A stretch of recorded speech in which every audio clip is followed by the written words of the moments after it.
in their feed. So have your Twitter pages open and ready, please. And that tweet needs to include two things. It needs to include the hashtag eTask14 so that it appears there. And it needs to include the words, I want that wine. And it has to include the name Siemensig, spelled correctly. Sorry, Siemensig. Sounds better that way. Okay, let's get the feed up. The first name I see and the owner of that Twitter account will win this bottle of Champagne Creek, our Twitter feedback. Here we go. Holiday bug. Who knows what happened? Selfies. Selfies are great.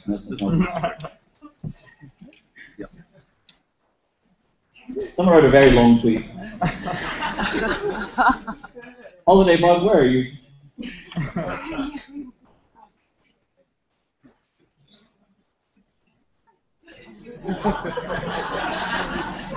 Thanks. Ooh. Looks like it's in. No. Try it. Wasn't that small? It's becoming longer. Here we go. No.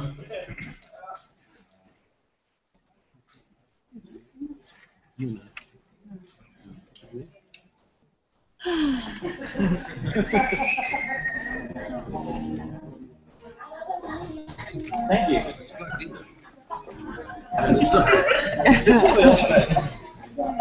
Oh, this bird. Guys.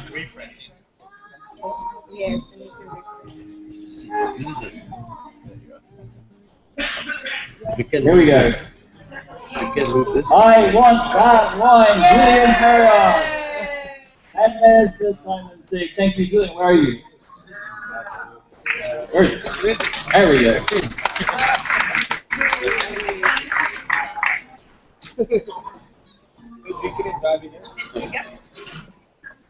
Charging. All right, great. So moving right along into our next section. What we're going to do now between now and lunch, we're going to hear from some of the key platforms, key social media platforms that I'm sure most of you are familiar with, that are essential resources for the marketing of your tourist business. So we're going to be hearing from Facebook, we're going to be hearing from Google, and we're going to be hearing from Twitter before lunch. In each of these sessions, they're going to tell you about what they do, how they do it, but also they're going to be giving you 5 key takeaways, so 5 key points for what you, as a travel business, should be doing using those platforms. In terms of questions, the speakers will be with us on our panel this afternoon, so if you have any questions you think of after the presentations you want to ask, feel free to address those, and we have all the speakers together for our discussion after lunch. So Facebook, as I said in our opening session, has become a huge resource. It's become a phenomenal global presence. It has enabled an unbelievable level of communication that couldn't have been imagined just 10 years ago. Could I imagine that I could find out in real time that somebody I once attended a conference with just achieved a level in Candy Crush? Thanks to Facebook now, I can find that out real time. But also it's about much more than that as well. It's about constant sharing of content, images, and of course travel experiences. So I want to welcome from Facebook, Billy Lustel, who is the Client Solutions Manager for Sub-Saharan Africa for Facebook. He is a South African native, now based in Dublin. So he's got some hometown spirit here as well, being back in South Africa. So please welcome from Facebook, Billy Lustel.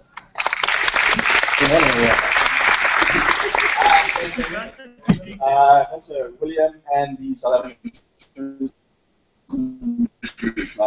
thanks very much for the opportunity in the room to discuss not just digital but social media and what it brings to the world. So Facebook's core philosophy at heart is creating an open and more connected world, and I hope that when we leave the room today, everyone feels a bit more inspired. Brilliant.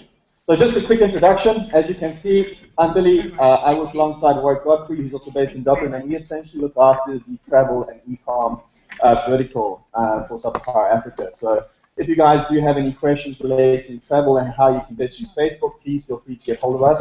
We'll happily, obviously, get back to you guys with solutions and things like that. And as you can see, everyone at Facebook has beautifully manicured hands. Great fingernails and great hands. Awesome. Great. Not a tough guy. So just quickly, in terms of the agenda, a few things that we're going to be talking about is Facebook is a major player in the tourism vertical. And not just that, tourism or travel plays a huge part in the Facebook ecosystem as well. It's a huge, huge part of the content that's produced by the people that use Facebook, and it gives you a great opportunity to engage with these people too.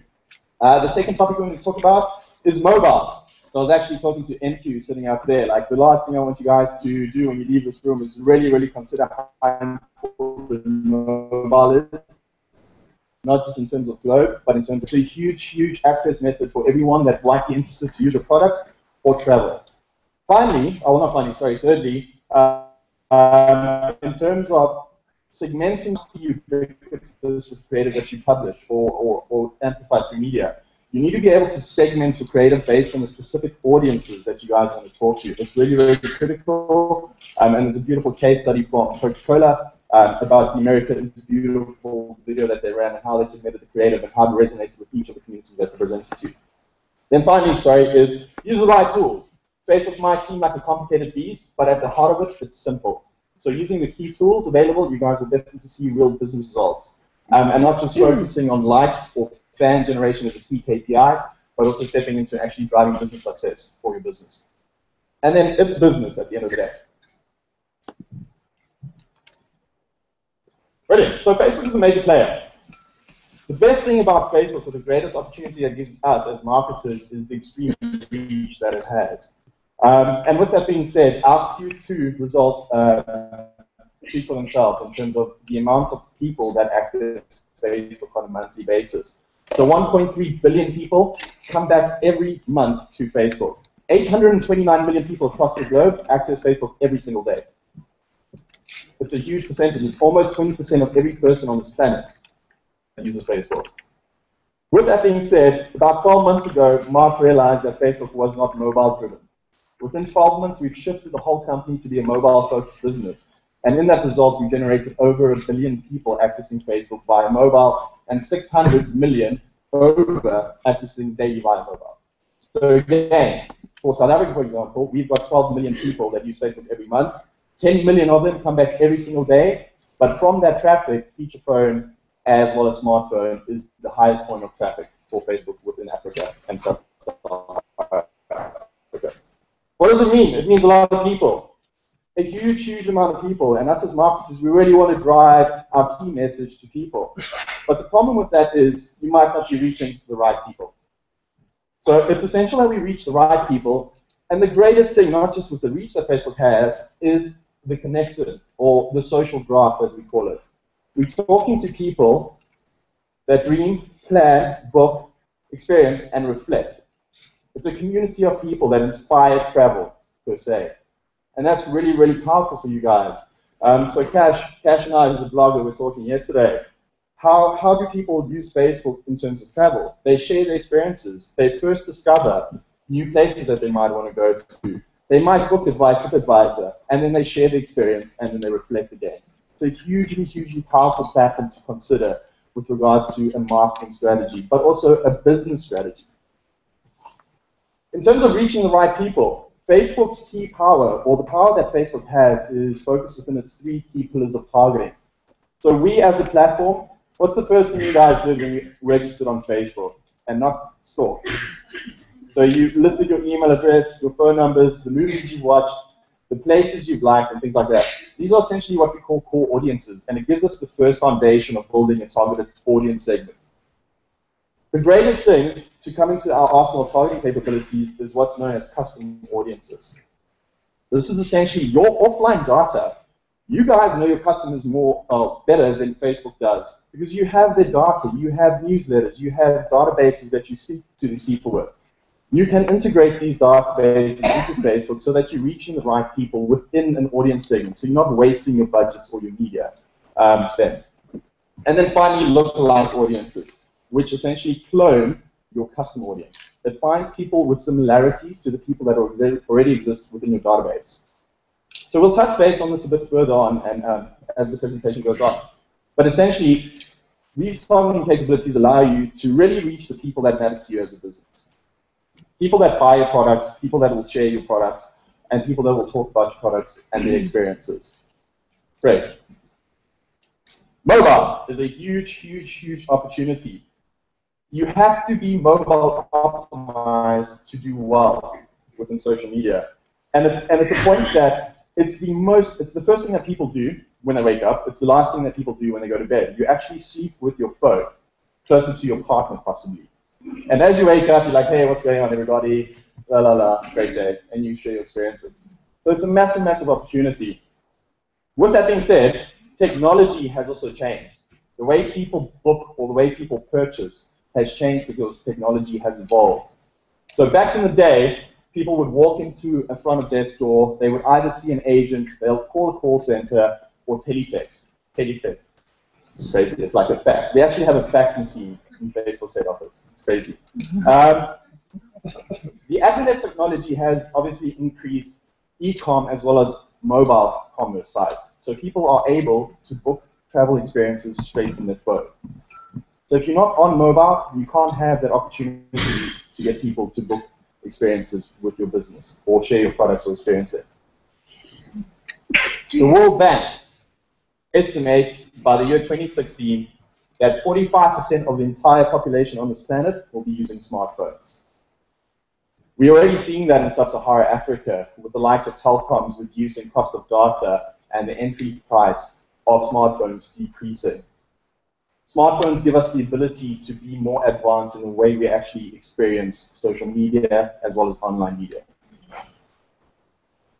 Facebook is the center of that shift. So the world is shifting into a mobile world completely. And Facebook well, we're extremely privileged to be part of that mobile shift, to be quite honest.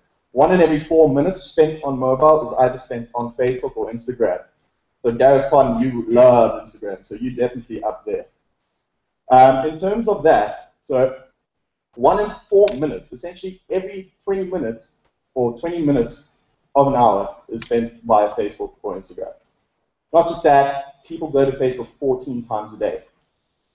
So it becomes an interesting discussion when you now juxtapose this against above-the-line media.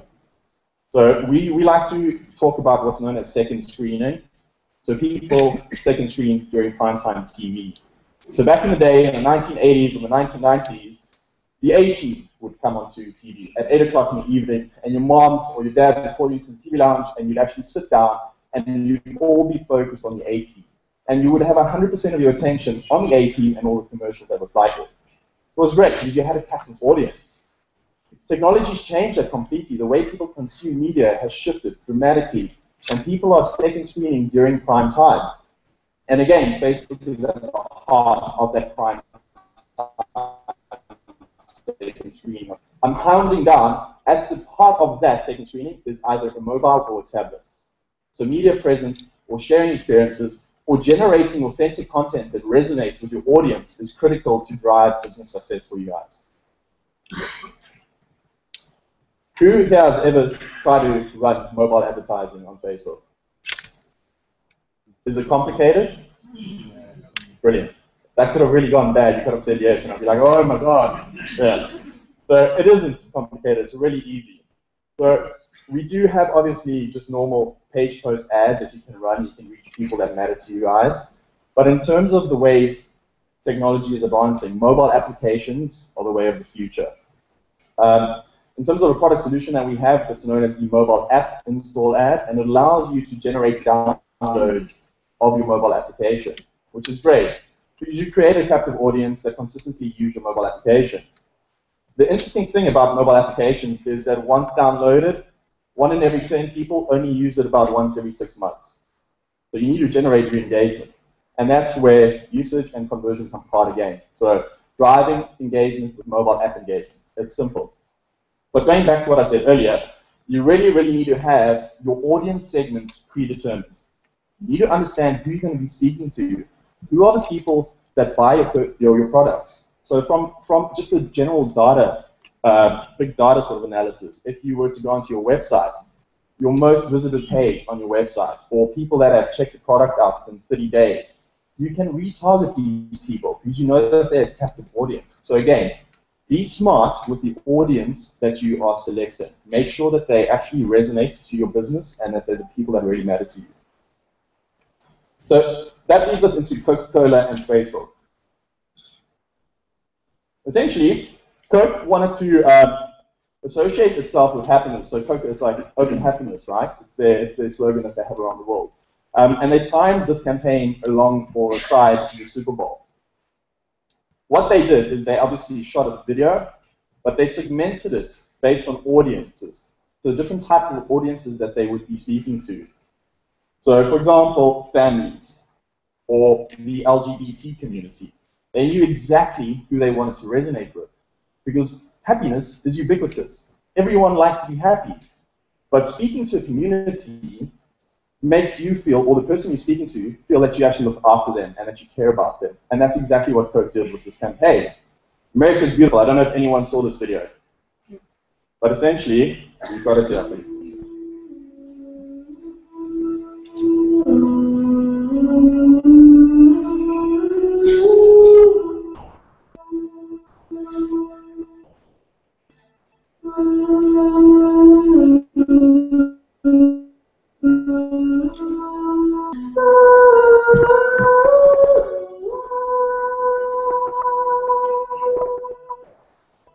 Oh, beautiful for spacious skies, por tus olas de grano sambar.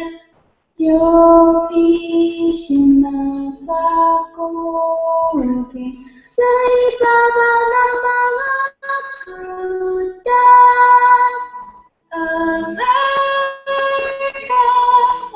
America, God shed His grace on thee.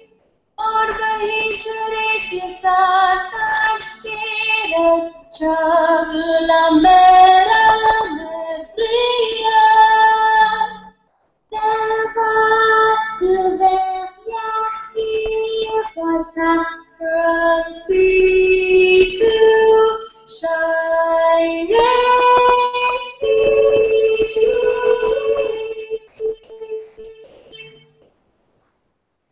Pretty cool, right? So the great thing that they did here is before they went live with this campaign, they actually approached Facebook brief. And that's the real key thing, is a real brief that drives business results. And for them, their business result or business KPI was to create association with these different communities and happiness. That's all that they aimed for.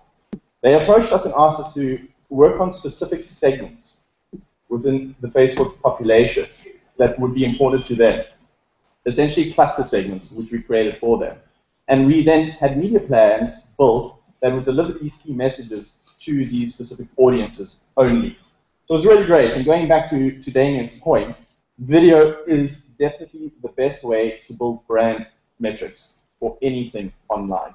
It's really great, and I'm 100% certain that about 90% of his total audience was actually watching the video when Damien was on point, really. Not just that, not just the segmentation of the audiences, but the copy, the actual way that they wrote to these audiences was specific. So specifically focused on, for example, the Eastern European market, or the Hispanic market, or the LGBT community, for example. Driving copy that resonates. So making things personal. At the end of the day, the best thing about Facebook is that we're talking to people. It's about people. People really matter to us. And that's what our products are about too. Our products focus on getting your message to the right people at the right time. So in terms of the next point, using the right tools. It's quite an interesting position because sometimes people overcomplicate Facebook. At the end of the day, when you boil it down to business or business metrics, there are two things that we're really great at. It's brand building as well as direct response for e-com, for example. So using the right tools can be complicated because everyone's telling you a different story. Your agency might be telling you one thing, your creative agency might be telling you the brand or the business. Really need to focus on what you guys want to achieve and then speak together. And it's essentially using the right tools.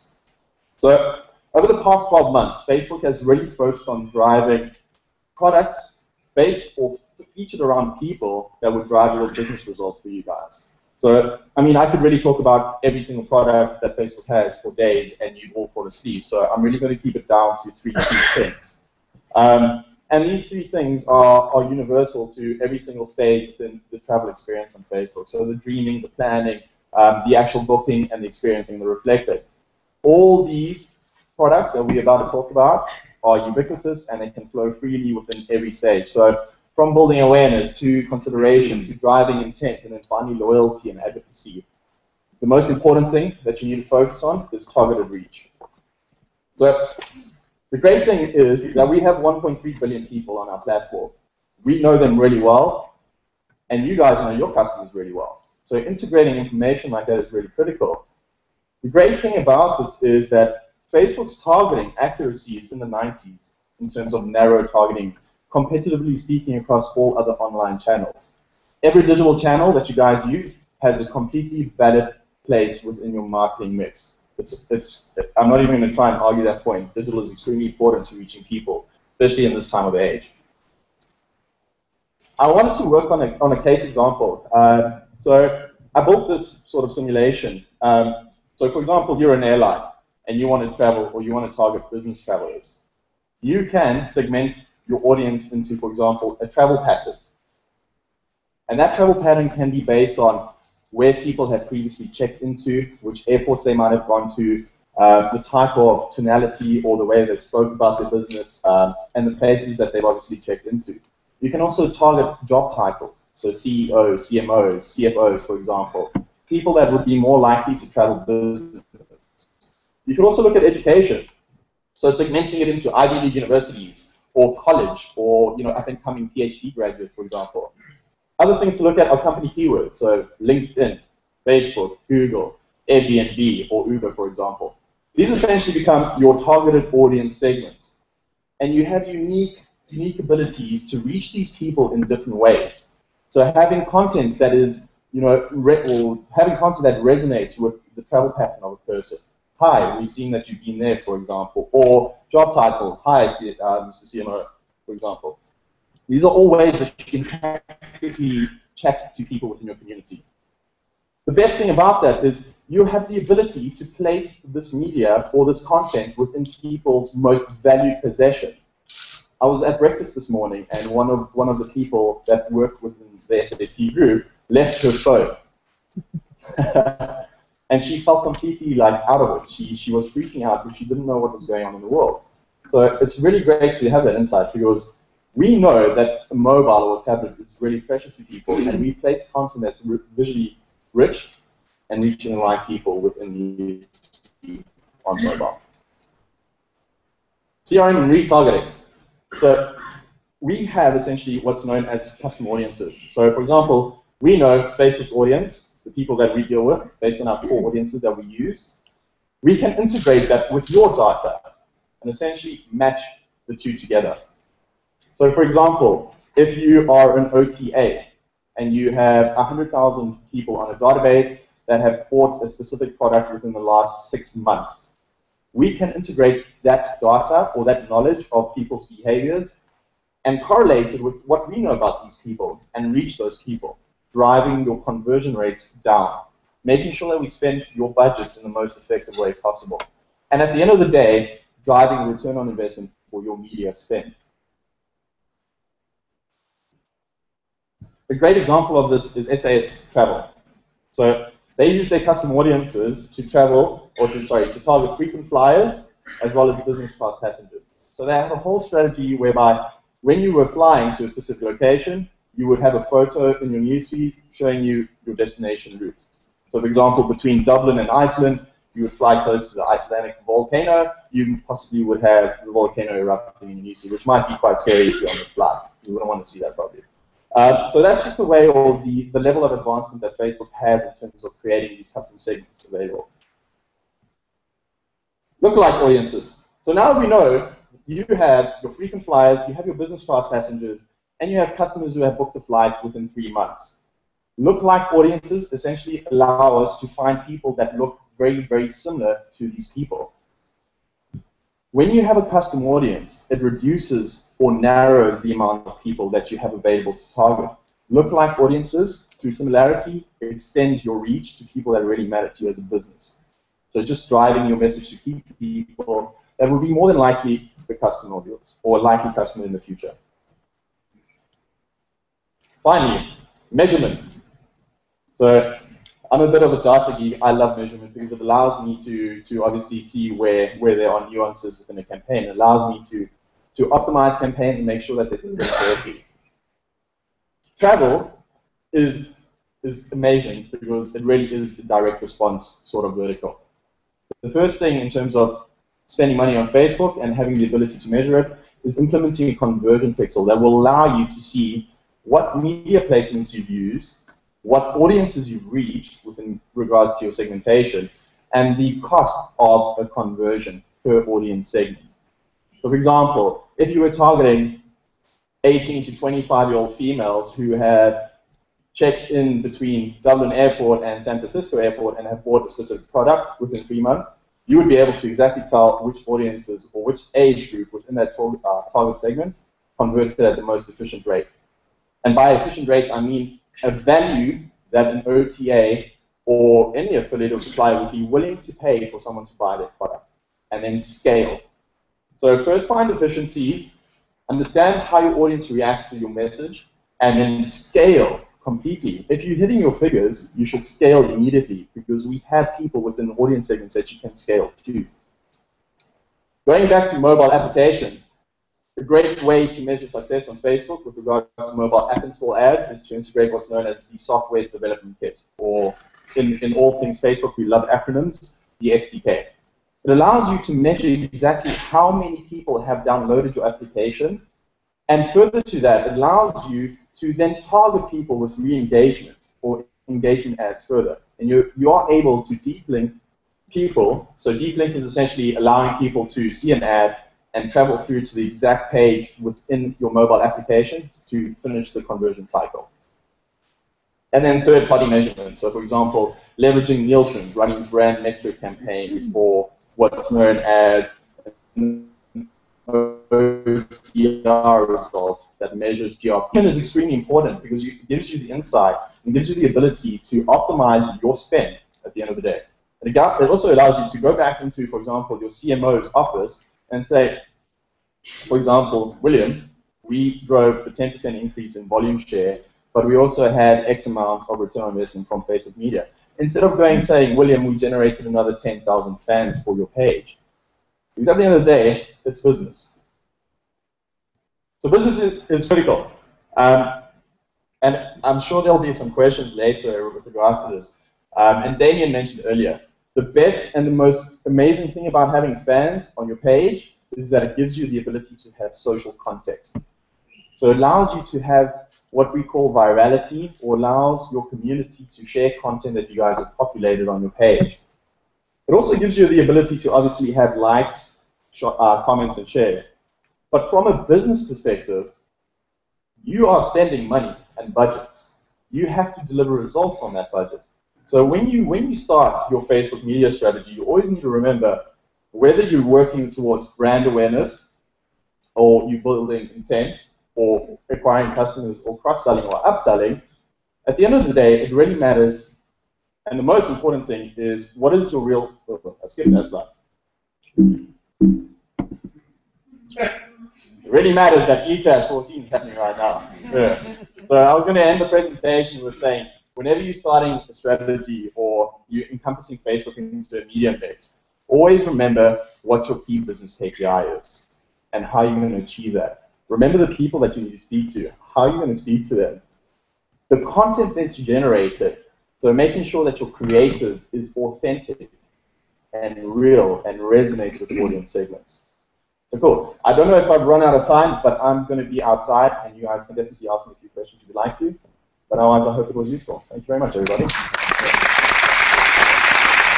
Thank you very much. As mentioned in our panel this afternoon, Billy will be there for those questions they want to direct to him in that context, or else, as he said, see him during the lunch break as well. So moving on to our next platform, Google. It's been a long-standing online brand. It's something that people use regularly, but it's something that's moved well beyond the search context, becoming really a media company that's involved in all areas of online and all aspects of media. So to talk to you about a few of those, and he's just promised me he's going to show us the future. So I'm looking forward to seeing the future that he currently has in his hand in that cardboard box. Lisa, welcome. Brett Sinclair from Google, who is the for Google, so please welcome Brett Sinclair.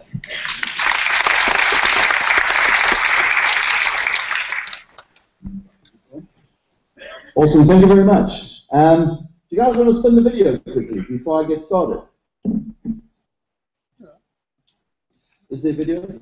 I'm not looking behind me. And do I have to do a mouth over, voiceover?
Cool, isn't that cool though? Because it does feel like the whole world's being taken over by children on devices. And we're all forced to go into this digital age. But really nothing has changed. We still travel the same way we travel. We've just got to use these new technologies. And talking about new technologies, has anyone noticed something funny on my face? So I'm going to do a quick vote. I'm going to ask you three things. So first of all, through kind of the medium of applause, if you think I am cool, give me a round of applause. Well, if you think I'm a nerd, give me a round of applause. I think a nerd. Do you think I'm a glasshole?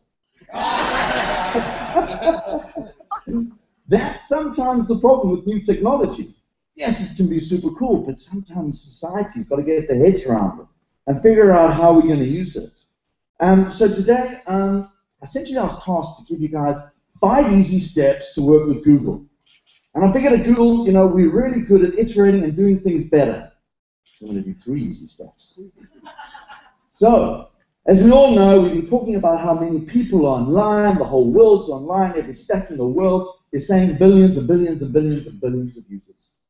My job at Google is to help businesses get online themselves and be as best as they possibly can using all technologies to engage with this glasshole audience that's coming into your businesses.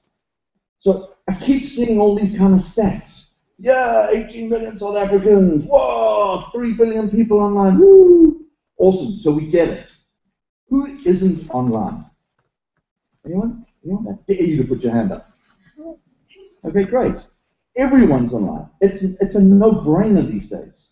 So what I want to do today is literally say, okay, so if it's a no-brainer, what are the kind of basics? We're going to cover 2 or 3 steps. So let's start with the basics, some really, really basic things to do. And this is on Google. And then kind of, what could you do to be a little bit better than everyone else? And then we'll get into the fun, exciting stuff, and let's see what the future may hold. So the basics. Has anyone heard of Google My Business? Google My Business is the old Google Places, but just so much damn cooler. Because guess what? Business and online these days is all about context. Yes, it's socially relevant, but it's about what am I doing now? What am I doing here? This day and time, this minute, in the hour, what am I doing? So context, you rely a hell of a lot on where you are. My business has integrated all of that. So social, places, and you'll see why location plays such an incredibly important role, especially in travel. Because if you don't know where your audience is, or you don't know where your audience is coming from, and the audience doesn't know where you are, you're going to lose out on a lot of opportunity. So this is these different elements and makes it super simple to be discovered. Being discovered is incredibly important. Why? Because billions of people are doing a search.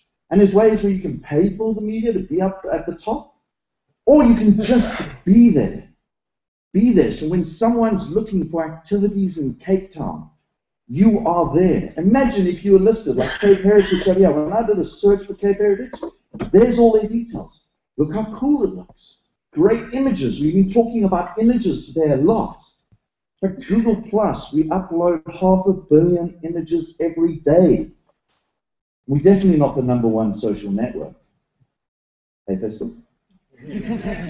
So, now, Cape Heritage are benefiting because with one click, all of a sudden I can call them. With one click, all of a sudden I can go there, and it'll work on any particular device. So be there. And when I mean be there on the world's second largest search engine, YouTube. Did anyone know that? 1 billion people use it every day to find out things. I can remember the first time I figured out that YouTube was a great search engine was trying to put a tent up. I was camping. I know I don't look like a camper. My wife is not a camper. But literally, I bought one of these 3-second tents. I thought, that's how you can. You throw this tent up, it kind of unfolds itself, you get into the tent and you fall asleep. The problem is, it's not really 3 seconds putting the damn thing back together. So I went onto YouTube and I did a search for, how do I get this damn 3-second tent back into the packaging? And there was a person showing me how to do it. But YouTube is more than just how to. It's look at these great experiences. And that could be your visitors, that could be you guys. And I love this example. I don't know if you've seen it. I'm not going to play it for you, but go Google it. This is a really cheap way to build this interactive experience where they literally just said, we've got this new app. What we're going to do is we're going to throw somebody out of a plane with a GoPro on, and we're just going to time how quickly it gets them to come down to the ground, and we'll see if they've got a booking. Maybe $100. That's all it costs to make this ridiculously crazy experience using tools like GoPro. That's unlocking our world in tourism. It enhances this experience. So when you're dreaming online about where you want to go and what you want to do, you can literally see it. How many views have they got? 1 million views. That's really impressive. Social is incredibly important. At Google, we love social just as much as all the other social platforms. And we love Google's Meet South Africa page because they're so rich with what? But experiences. People are uploading 500 million photos a day. That's a huge amount of imagery that whether they're good or bad, who cares? In fact, we care at Google. Because every time you upload a photo, we put it through something called photo awesomeness. Who's a photographer here? Put up your hands. Your jobs are limited. You've got these guys using photo awesomeness. And it literally does turn your average person into a world-class photographer. Because those are your memories. Those are your experiences. That's what you want to start sharing. So step 2. Who in this room considers themselves to be one of 2 things? A technophobe or a technophile. And when I say a technophile, I'm not talking about someone who index for. I mean someone who's passionate about technology. So I just want to see a show of hands. Let's see technophiles, first of all. Technophiles and technophobes. So they are technophobes. It's fine to be technophobes. I mean, the whole point of technology is to make it so intuitive that you want to use it.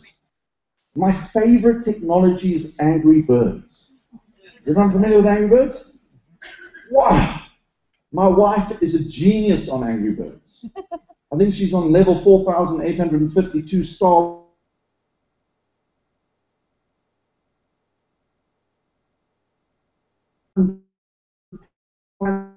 Manages to kill some sort of angry pig. But why I love it is because it takes you from a technophobe to a technophile. Because when you use technology the very first time, it's about an intuitive experience. And if you've ever used Angry Birds, it's a drag and release. And that's it. So you often see parents with 2-year-olds going, my child is a genius. It can use Angry Birds. Look at it. It knows where to find it. I'm saying it because it could be a he or she. So immerse yourself in digital. My job is to say, look at all this incredible technology out there. And often technology is scary because traditionally, let's just take email and Microsoft Outlook products required lots of tin servers, and you needed to call the network guy to come in and sort this out, and it was always a pain and nasty to you. Start using these technologies that are up in the cloud. Who's a Gmail user? Imagine using Gmail at work every day. And that's now available. You can do that. Take the pain of administration out, put it into the cloud with all these other technologies, and spend more time with your customers. You can do all of this stuff on multiple devices. It could be on a tablet or on a phone while you're on the go. Don't worry about the burden of building incredible customer experiences. That's what technology should be doing for you. Being inspirational. Jobs are to sell dreams and be inspirational.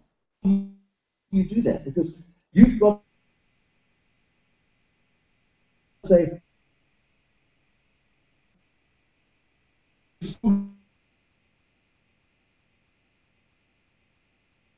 you know, inspirational people, you know what they do? They share everything. So what I want you to do is things to do in colorful letters. Take the time and get yourself on all the platforms. TripIt, Facebook, Twitter, everything. Get yourselves there. Make sure you have a presence. It doesn't take that much time. But what happens is the search engines discover your passion.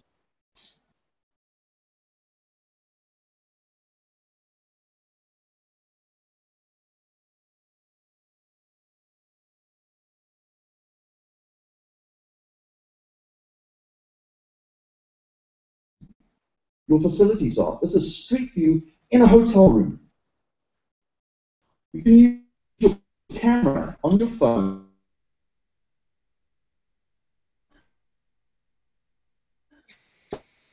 Something called photosphere, and you literally in a circle, and for your hotel or whatever service you have, you go, wow, look at this 3D, how incredible is this place? That's taking it another step. Anticipating what the traveler wants. Now this is an interesting space. Anticipating what the traveler wants. So if you look here, it doesn't have come out quite right, but Google Now. Anyone use Google Now? You'll know you've used it because you'll either swipe up on your Android phone or you'll click on the Google search bar on your iPhones. And you'll notice it trying to tell you things. Like, you're going to be 15 minutes late for your meeting because I see there's traffic. But let me anticipate before we think you need it, based on the context of where you are, what are you doing now, what time of day, day of week, to be able to provide you the right information. So in this example, it's basically saying, I just had a look in your email, you've got a flight and you better get cracking because you haven't even checked in yet. Then you create a link. But you need to know about these technologies that are there. Immerse yourself in it. Because guess what? Just because maybe your South African colleagues might not be using it, if you're looking for an international user, there are billions of people using that kind of technology to make their lives easier.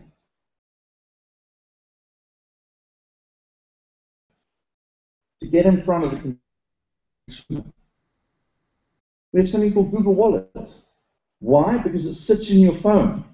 I'm the best person to demonstrate wallet. Anyone seen a thicker wallet than this? No money in it. It's because of my wife, but it's just receipts. Google Wallet saved my life because now I can buy anything I want from anywhere. I can book with anything from anywhere. So start using these kind of technologies. Even if you don't use it to do your payment mechanisms, use it as a user. So you start understanding how to immerse yourself in the world that your traveler is coming from. So here's the fun part. Step 3. Let's do something fun. So now take all now if you're not there online and immersing yourself, as the user interface changes, when I talk about user interface, it's changed from a keyboard and a laptop to a touch screen, to voice activation, to a screen in my peripheral vision. I'm going to do a quick thing. It's a bit fun, so follow the Twitter stream afterwards. But I'm going to take a photo with my glass. It's really simple. Right now I can see the time, and I can see the command prompt. OK, glass. Oops, it's just gone. OK, glass. Now I want everyone to be totally serious. Serious faces. Like, gee, I'm having the worst time of my life. Okay? So let's go on and pick up another voice command. Okay, worst time of your life. Okay, I'm going to take a photo of you guys. Worst time of your life. Okay, glass. Take a photo. Awesome. Okay, so I've got the photo now. I'm going to put it onto the Twitter stream. But now I want to take another photo. Okay, so now you're having the best time of your life. Okay, even if we just have to pose like this. Okay, let's see if we can do this again. Ready? Have the best time of your life. Okay, glass. Take a photo. The best time of your life. Fantastic. Okay, we'll put that on Twitter stream. But look how it's changing things. Could your future traveler just be walking around and suddenly get a notification that I can go bungee jumping if I just took a left and a right? Because you're there. You're on these platforms. So what else is interesting? Wearables. Wearables are super cool. Because wearables is all about what is around you. Just your phone is around your watch. So you start thinking, well, if my phone's near my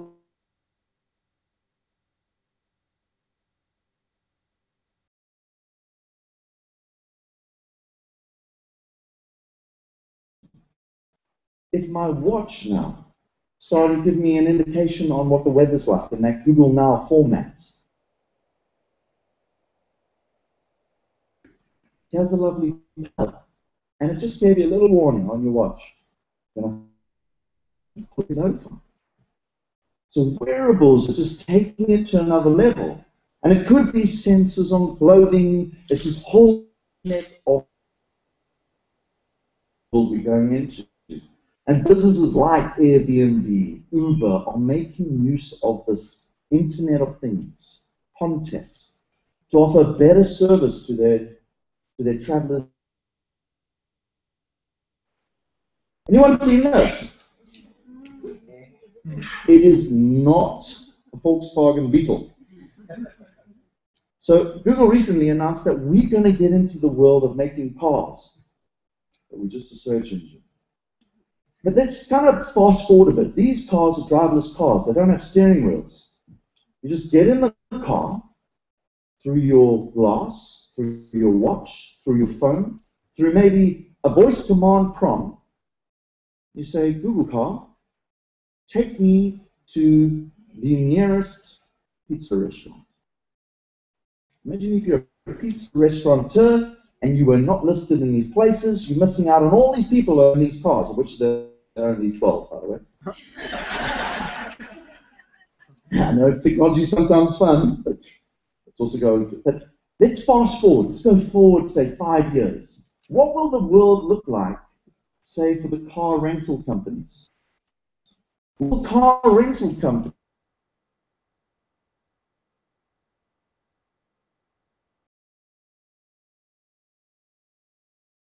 you'll say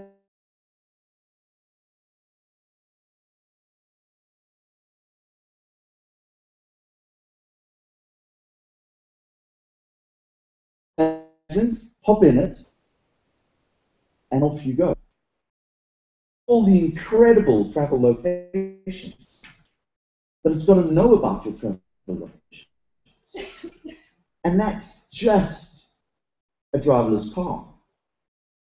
Now, if we really want to see cool, incredible technology, and I get really excited about this because this is an example of everything we're doing in the world, building these huge data centers to make it really quick to do a search or not have to wait for a buffering of a YouTube video.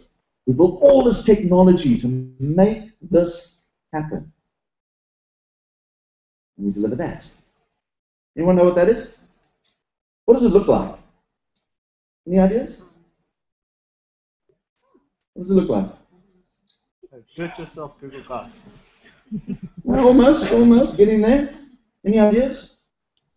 We call it, what's it called? Game console? Yeah, I suppose it could be a game console. A modular phone? Yeah, probably could be a modular phone. Virtual reality. Boom! Did everyone hear that? I'm going to carry on clicking through the bill. What do we have here? How's that? A piece of cardboard. And believe it or not, we call it Google Cardboard. I don't know. Sometimes marketing people. All it is this. How cool is that? Now you've got an awesome technology called Oculus Rift. I think Facebook bought it for $2 billion. Amazing technology.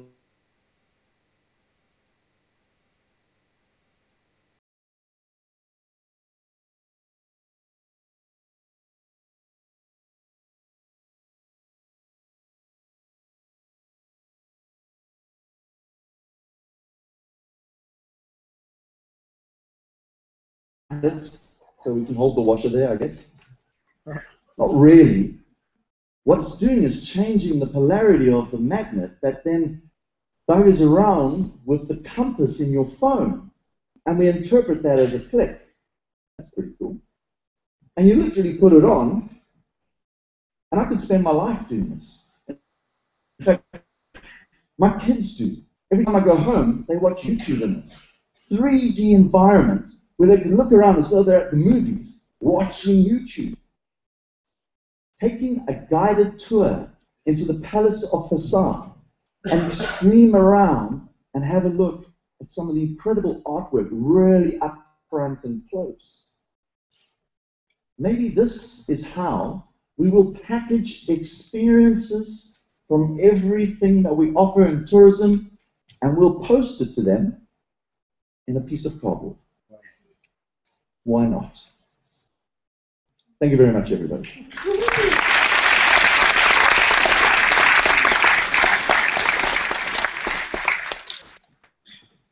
we have any time left? Want to do a couple of questions? There'll be a time. Okay, great. We'll see you guys at 3.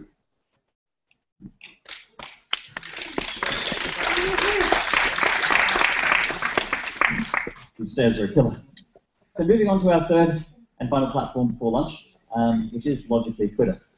Twitter is an amazing resource. We've seen the tweets coming through in real time here. It's very much the pulse of the world, particularly when it comes to real-time information. It's also a good way of measuring what people are talking about. And something we've been very excited about today is that already eChats 14 is the #1 trending topic in South Africa today. On Twitter, they've already achieved that and holding that position. So to talk to you today about Twitter, and give those 5 key pointers and tips from Twitter, is Sona Patel. She is the director of the Twitter Exchange for APAC for this region, the business director. So please welcome to the station. She's all the way from Singapore. She had a very long journey to be here with us. So please welcome Sona Patel from Twitter.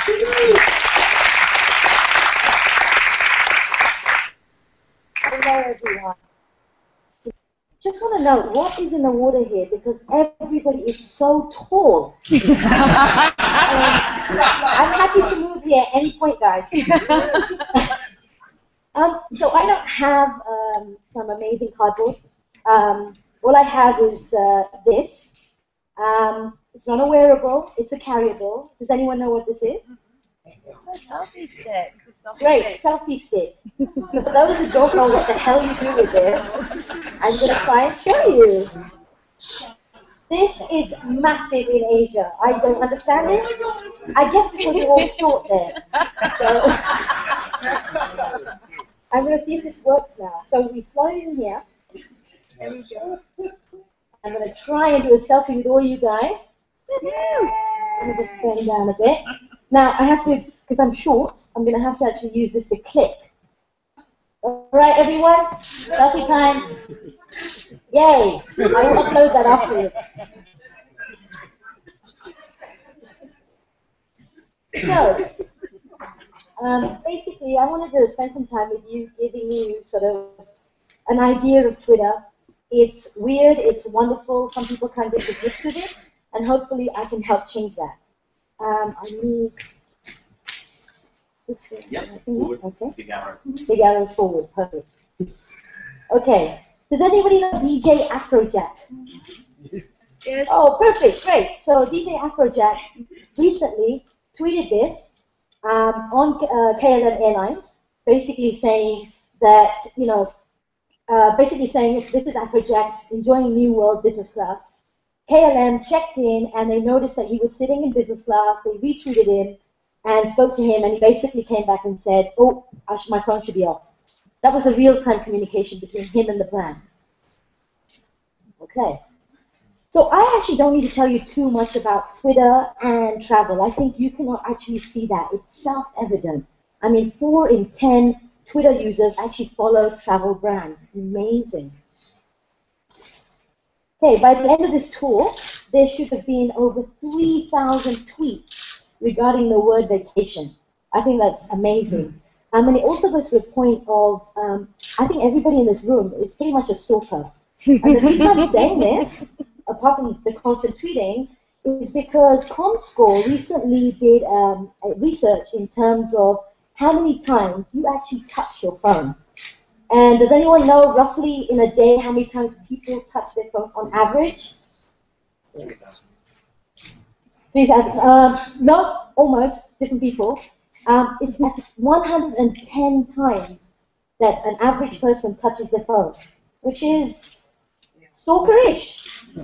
So that kind of tells you what we're doing in terms of social media. A lot of times we're reaching for that phone to do something on social media, whether it's Twitter, Facebook, Google+, Instagram, LinkedIn, etc. That's the power of what real-time communication can be. Every second, someone's tweeting the word hotel. Oh, yeah, every second. Every 2 seconds, someone tweets about their flight. So we really are self-absorbed about where we're going, where we're staying, what we're doing, which is great when you're in the travel industry. Okay, so every tweet offers an opportunity. So in this example, you have Alex who's tweeting about his vacation and needing a hotel to stay. So anybody who knows where he's booked his flight will want to actually try and capture him and get him to convert to booking a hotel room at their hotel. Okay, so I'm going to talk to you about the 5 essentials of Twitter. Anybody see this before? Will I am not? Yeah. Perfect. Okay, so poor Will got kicked out of the US, I think it was US Airways, United Airlines, I apologize, where they didn't recognize who he was, and they thought that the card that he has sitting in the lounge was not his actual card. So he obviously went on a rampage, and that wasn't so great. So the first thing you must do when you're in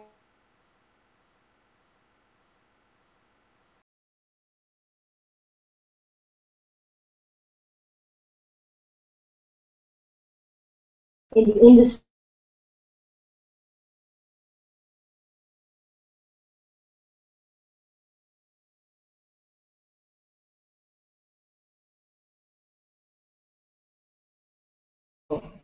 who am I?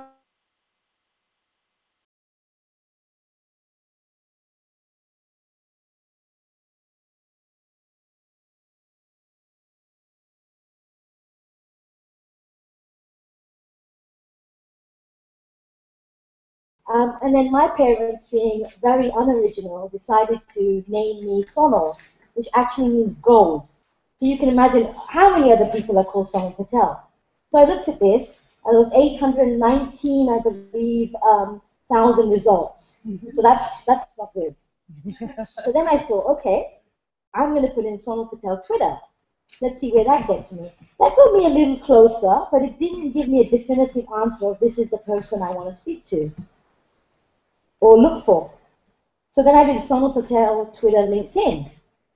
I still didn't come up. There's 25 of us. That's not good either. Then I did Sonal Patel Twitter LinkedIn Singapore. That actually got me somewhere.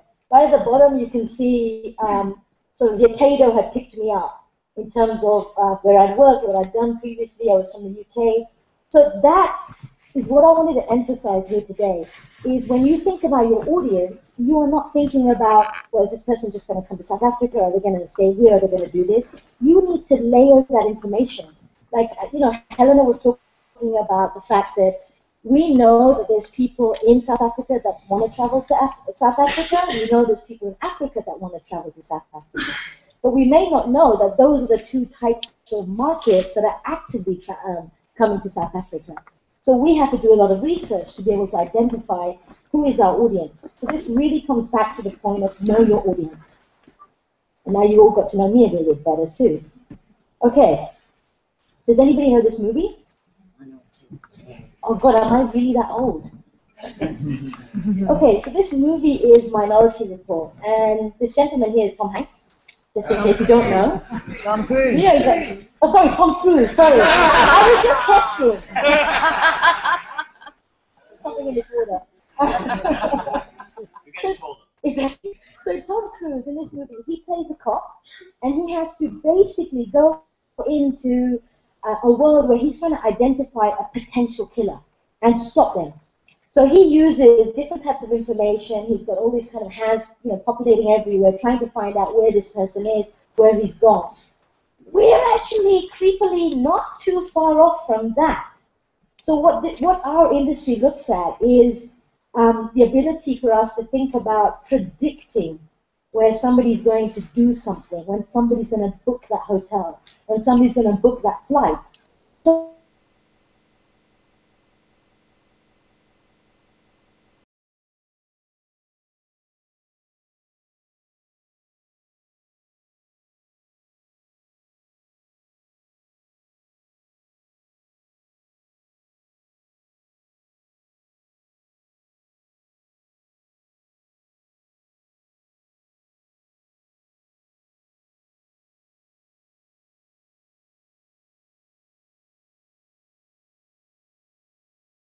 information, it's really hard, you know, going forward and doing that if you don't have that now. Okay, so I wanted to take some time and kind of go a little bit off point because I really want to hone this message in. So these are traditional CRM companies, right? Customer relationship management companies out there. Oracle, Salesforce, Adobe, and SAP. So these companies basically have done something really amazing. If you haven't seen this before, this is quite interesting because this is talking about all these big companies starting to get into social. Isn't that weird? It's a data company. Why would they want to get into social? Because we're spending a lot of time spreading the data. We're spending a lot of time talking about where we are, what we do, where we go, what we eat for breakfast, things that we probably don't need to know too much about. That's the challenge with big data, because there's so much data out there. It's about identifying the right data. So this is really important, because if these traditional companies are starting to get into bed in terms of social, communication, they're buying companies that don't normally touch their business point, we're at the cusp of a change. And that means for us as a business, we have to think about that. Because if these big companies are thinking about it now, you know that we're going to have to get into bed with some of these companies further down the line, because we need that data. Okay, has anyone heard of Mopub? Wow, we are not doing a great enough job here. Okay, Mopub was a company that Twitter acquired in 2013. I guarantee every single one of you has Mopub SDK in your phone. And the reason I guarantee that is because most of the apps that are out in the world, that are in the top 100, 200, actually have a Mopub SDK. Now, what does that actually mean? It means that whenever you're looking at a certain type of app, and you see some advertising on the bottom of it, Clash of Clans, Angry Birds that Brett mentioned, they're with us. If you see some advertising on it, 9 times out of 10, it's probably resonating from the top 100 apps, showing you a Mopar advertising, whatever unit that is, whether it's an interstitial or banner or what have you. What does that actually mean to me? It means that Twitter audiences are now Twitter audiences plus Mopub audiences. So when you're coming to Twitter and you're looking at advertising, you're looking at Twitter advertising and you're looking at the company that extended the business, which is Mopub. So in terms of what that actually means, 100 billion ads are being served. That means that's a lot of it. That's a lot of ads. Then you've got 97 in-app. So we talked about the Internet of Things. We talked about app being like huge.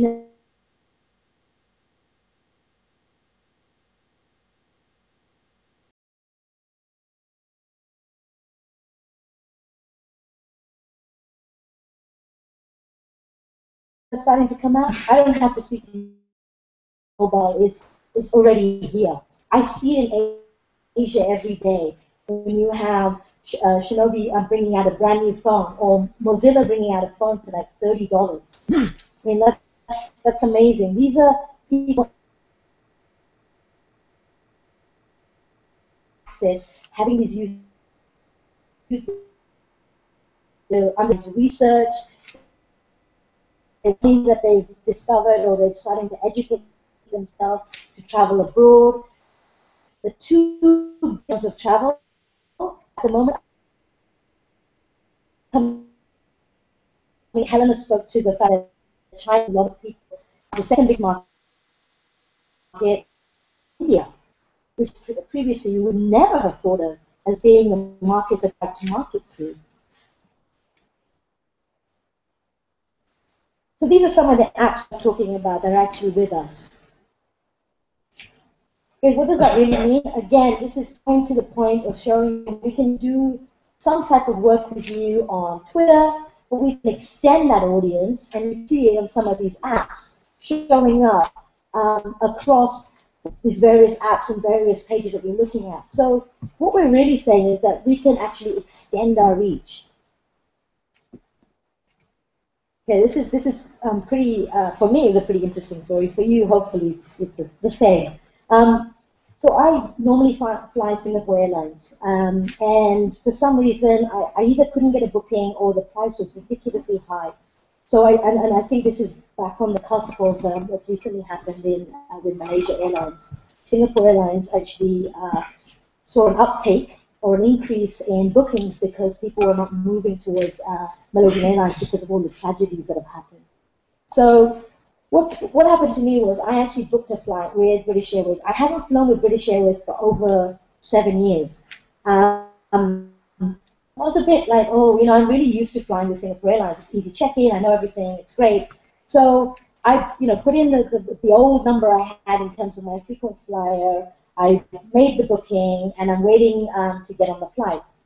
I didn't get any communication from British Airways. Say, hey, we've noticed that you haven't been with us for X amount of time. We're so glad you booked with us, and we'd like to, give you X and Y in terms of this is what you should think about in getting the plane. Nothing.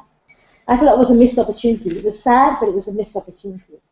The second thing I noticed was at check-in, I had, my 23 kilos. I checked that in, and I also asked, can I potentially check in my hand luggage?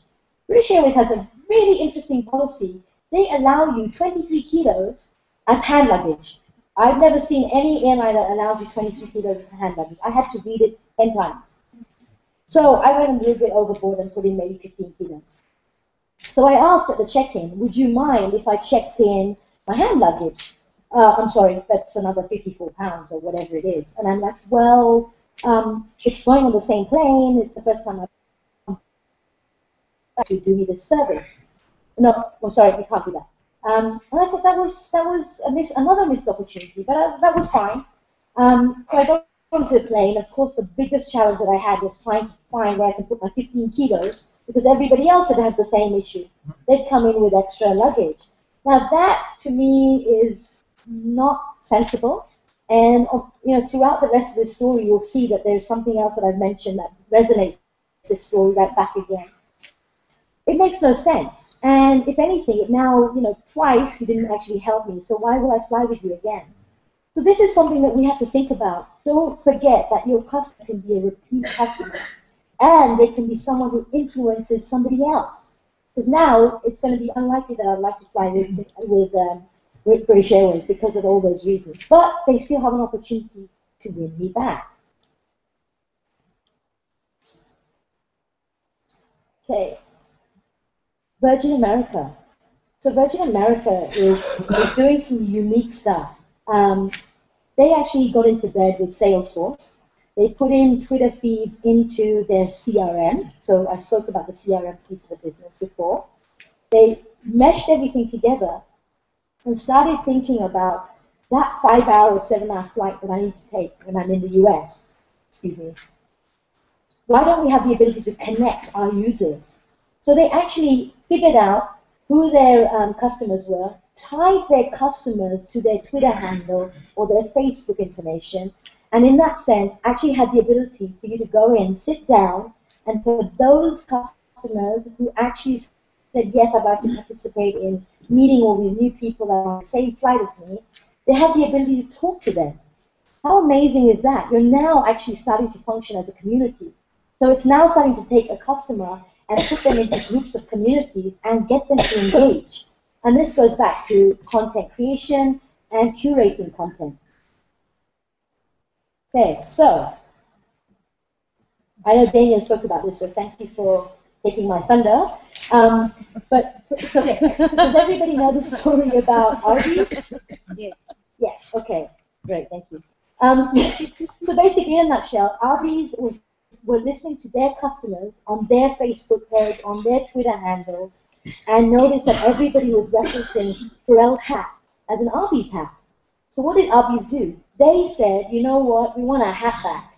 And they then purchased, they actually won the bid and purchased Pharrell's hat and gave that money to charity. Pharrell had basically stipulated 2 or 3 charities.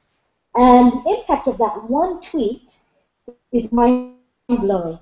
Our PR firm estimates that the advertising equivalency would be 84 million impressions with a $22 million price tag. So it's even outpaced the engagement on Oreo's Star Dunk in the Dark moment. Just that one tweet, they listened to the customer, they took that information and tweeted out to Pharrell, and then went on to purchase the hat that Pharrell was wearing. And that drove consideration for them. So listen to your audience, know them. And this was Pharrell's response. Build a wider audience. There is no point you having an amazing product or in a massive stadium if you don't get people to come in. You need to be able to embrace the customers that you have and then to widen that customer base. So this is an example of Airbnb actually doing that through awareness of their sublet program. I spoke to somebody yesterday who was thinking about opening up their house and working out a way to increase revenue, but also to offer something back to the community, which was not just a room, but a chance to sit down with someone who's lived in South Africa, lived in Cape Town, and actually talk about their experiences and get immersed into what it's like to have life here. And I thought that was amazing. And in this scenario here, Airbnb increased their engagement rate by 4%.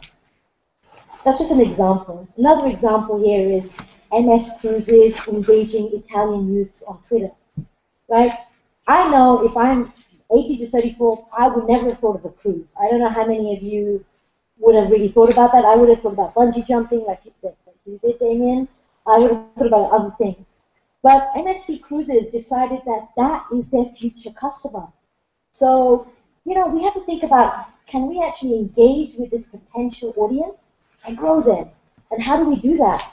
So they actually did that with us, and they saw a 420% follower increase in 4 months from people who would potentially think about maybe booking a cruise sometime. So part of the challenge that you have with Twitter or with Facebook or even Google is that sometimes, because most of these interactions are on mobile, not everything is done on mobile, right? We may sort of sit in our buses or trains or rickshaws in my part of the world, and you will sit there actually just looking to see, well, where can I go on holiday? Where should I book? What should I do? What do you do after that? You kind of put the phone down, you go to your desktop, and you book that holiday. So you have a bit of a challenge there when you're trying to put consideration together with all those people that are following you through devices. They don't necessarily correlate. So as an industry, we have that challenge, and we're trying to make that work as we move forward. STA Travel USA, similar thing. They basically wanted to attract new customers on Twitter. They partnered with, I think, New Zealand here. Yes, with New Zealand Tourist Board, I believe, or Air New Zealand. And basically offered a competition to win a flight, to win a trip. But what was interesting here was two different entities coming together to raise awareness for, one, the country, and two, to actually get people to really think about travel and to identify a potential audience. Tweet regularly. No point you having that audience if you don't actually communicate with them. But don't over-tweet. You want to make sure there's this balance. I mean, we're thinking about maybe 2 or 3 tweets a day. The reason for that is just like you get spam emails, you're going to turn off after a while. It's like your mother talking to you and shouting at you. Every couple of times, you're just going to just zone out. And that's the same thing. I think we forget in this industry that communication, it's the same thing. It's just different mediums that we utilize it on. So tweeting many ways. These are different examples of how you can tweet, right? We've got the photo, giving you a open-ended question like what color you like, but not too open-ended where you just have as many colors as you like, just like the lace example. Being too open-ended means that you're going to get some crazy answers. So you kind of have to think of the balance there. The other thing is thinking about photos. Twitter didn't buy wine for no other reason than to actually start thinking about how video affects you as an audience. And having those few seconds actually is quite interesting, especially when you start following some of the vines that are out there. Again, the other part of it is actually having that video embedded into that Twitter card. And here's some more. So what we're really saying here is Twitter is evolving. We're starting to get to grips with all the different ways people are reacting. We're great as a platform, just like Facebook is, and Twitter and LinkedIn. We actually allow content to be created. We share content out. We are actually identifying who you are as a user, not your name, not where you work, but essentially what type of bucket you fit into. Whether you're a soccer mom, a 13-year-old boy, whether we should be showing you ads based on that, whether you're somebody who's a travel enthusiast, but only specifically travels in one region, should we show you an ad on that? We're using sophisticated targeting to actually make sure that we're driving you the right type of users. Nobody wants to spend money on an audience that is never going to come and buy anything from. So again, you can have somebody that's not related to you, or you can have someone that is related to you asking you a question. Tweet back. I see a lot of times you have brands who are really happy to have a Twitter handle or a Facebook page, but the level of activity is distant. And if you have that distance from the beginning, I don't think you're going to have those followers actually come back and keep checking on you. You need to make sure that relationship is continual. Virality, that's what we're really talking about. It's interesting because some of the best campaigns are ones that are not necessarily directly about the product, but they're more about what you mean or what you stand for as a company. So these are things that you should think about. Don't necessarily just hone in on that product. Go wider. Talk about something else that starts that conversation, that ties the product eventually to the conversation. I'm sure everyone's seen the dunk in the dark moment, where the lights in the stadium in the US playoffs basically went dark. So in this scenario, Oreo decided to tweet out, "Don't worry, hey, everything's still fine. You can still Oreo and dunk in the dark." That was phenomenal. The amount of tweets and retweets we got, absolutely phenomenal. Engage your followers. Follow that conversation. So in this scenario, you've got Heather who's just saying, I checked into the nicest hotel I've ever stayed in, but there's a snorer next door, or at least I hope he's snoring. Sometimes this is Darian, sometimes I just want to sell everything I own and go backpacking through IKEA. That's an oxymoron. And then Michael talking about the best part of vacation so far is spending hours online in a totally different place. I mean, completely weird. But that's where you can actually start that conversation and engage with them. Again, in this scenario, HI Express did the same thing, promoting sort of what's happened in terms of their product offering and their information, so you can reconnect with some users that you have or followers that you have. Okay. Does anyone know what this campaign resonates with, what brand? Okay, Dove, in a nutshell, it's soap. It's soap. There's nothing amazing about Dove. It is soap. How do you sell soap? It's not sexy. Yet, Dove created something that was amazing. They created a movement.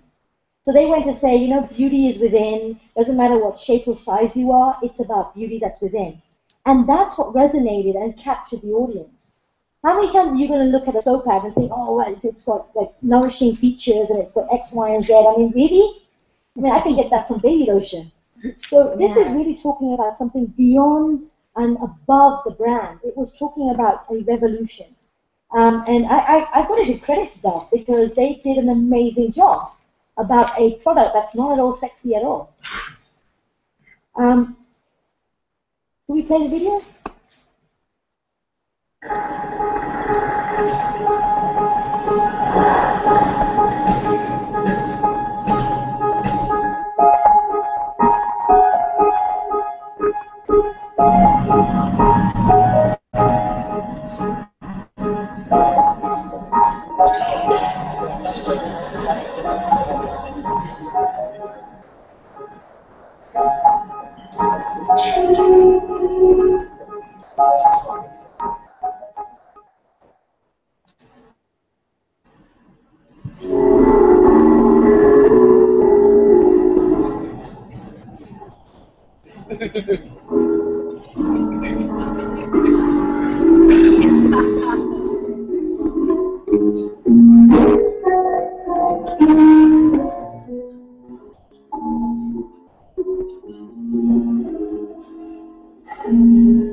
What has that got anything to do with VW?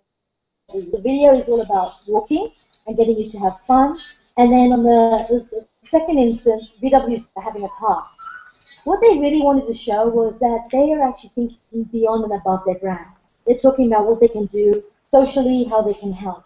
And that was amazing because the amount of people who talked about it, who engaged with it, who wanted to think about other ways of doing social experiments, I think it was amazing for VW. And it captured an element of brand that is not really talked about, which is really the loyalty aspect. You're not just thinking about, you may already love VW, but that's going to at least help you love them a little bit more. If you haven't thought about VW, at least you'll now recognize the brand. So it did the purpose. Does anybody watch Modern Family? Did anyone see the episode in Australia? So this was quite interesting because Qantas, with the Australian Tourism Board, must have somehow convinced the writers at Modern Family to actually think about bringing over the entire family over to Australia and shooting in Australia. And the reason they did this was because they wanted to get brand equity. And they wanted to think about the fact that Australia, you have many different segments of people coming into Australia. You have the travel enthusiasts, you have the nature lovers, you have people who just want a unique experience, intrepid travelers. But the one thing that has not brought them together, or you don't see that often enough, is families. You don't see that many people thinking about, let's go to Australia as a family vacation. And so they wanted to change that point of view. And this is how they did it. They created that movement. You can still go off in your 2s or 3s and do different things, but you'll come together and we'll still do something amazing. I thought that was impressive. You know, in this scenario, Airbus, they decided to actually use Twitter to share maiden flight in real time. And this was phenomenal because, you know, you've got so many changes happening in the airline industry. You've got so many new aircrafts coming in, so many new technologies coming in. You've got people talking about, as we saw, every 2 seconds someone tweets about a flight.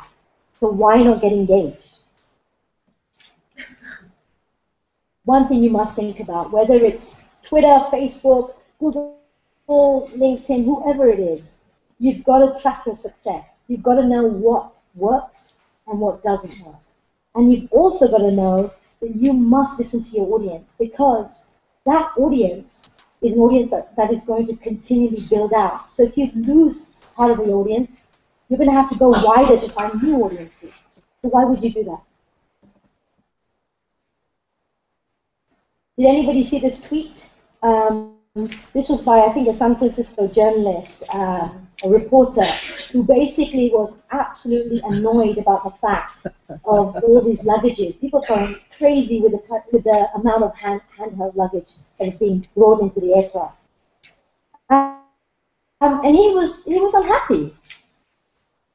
Now, Jetstar is a cheaper airline in Australia and in parts of Asia.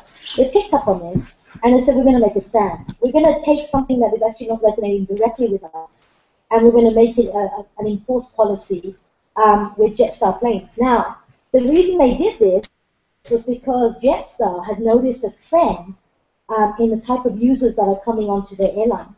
So, you know, if you're working in the industry, you know that in most cases, those business class flights, they're gone unless they're over a certain hour. So what happened was Jetstar realized that there was a bigger influx of business customers coming on board. Now, business customers don't tend to check in. They have their luggage. They tend to just carry it with them. They're gone for 2 or 3 days. So in this scenario, they're worried now that if we start just having economy or whoever's coming in having buckloads of luggage coming in, we have to think about what we're going to do.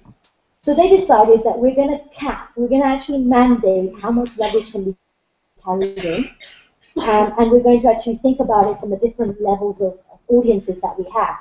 And so they decided to actually mandate this and have people standing in, making sure that the luggage fitted into that little box that allows you, making sure that it weighed an approximate. Now that can go both ways. You can really be upset because it can cause a queue, or you can really understand that there needs to be a policy enforced because we're seeing a change in our user base. So Twitter really brings you closer. What I wanted to share with you is that at the end of the day, it's all about moments. It's all about creating that episode in your life that you can remember and you can share with the world. And you've got to be up to making sure you capture that moment, because that's where you start curating content. And that's where you actually start engaging with your users and your customers.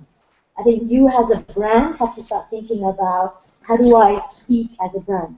How do I actually engage and resonate? Thank you very much.